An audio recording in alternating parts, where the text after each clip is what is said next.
मोडनेम बाजारातली ही समोर तुम्हाला गाय दिसते ही 32 ते 34 लिटर कॅपॅसिटीची अण्णा ढाणे यांच्या गोट्यातली गाय आहे आणि दुसरी पण जवळजवळ 30 लिटर कॅपॅसिटीची गाय आहे. ह्यांनी घेतले. नाव तुमचं? शेडशिंगे घेतले. कसा झाला व्यवहार शेड? 2.5 लाखाला 2. तुम्हाला मनासारखे भेटल्या काय? कारण ह्या दावणीला शास्त्र शुद्ध जसं माप पाहिजे, जसा ठेपा पाहिजे, गाईचं शरीर पाहिजे, तशा गायी इथं असतात. भेटते. पाठीमाग ज्यांनी विकलंय ते मालक आलेत. आता आपण जे बोललो ते ज्यांनी घेतलंय ते होते.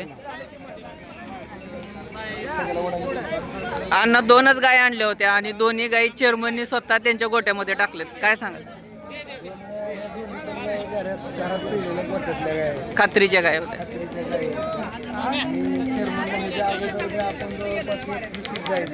20 गायी दिलेत. आपल्यापाशी खात्री आहे माहित असल्यामुळे चेअरमन घरी काल आलते तुम्ही आज बाजारात आल्यानंतर त्यांनी काय कांडकाच पडला. म्हणजे एक खात्री आणि विश्वासाचं एक स्थान आहे इथं लाल मातीची. तुम्हाला मोडणी बाजारामध्ये तुम्ही आला ना, मधोमध दावं नाही. अण्णा ढाणे असतात कुर्डकर. कुणी जरी विचारलं तर सांगतील. मामा एकदा नंबर सांगा तुम्ही. 7776 हां 012776. 2 जोडा दिलेला आहे. दोन्ही 30+ गाय आहेत आणि मालक हे एकदम खुश आहेत. अजून 10 ते 15 दिवस टाईम आहे, पण त्यांना पाहिजे तशा गायी मिळालेल्या आहेत. धन्यवाद.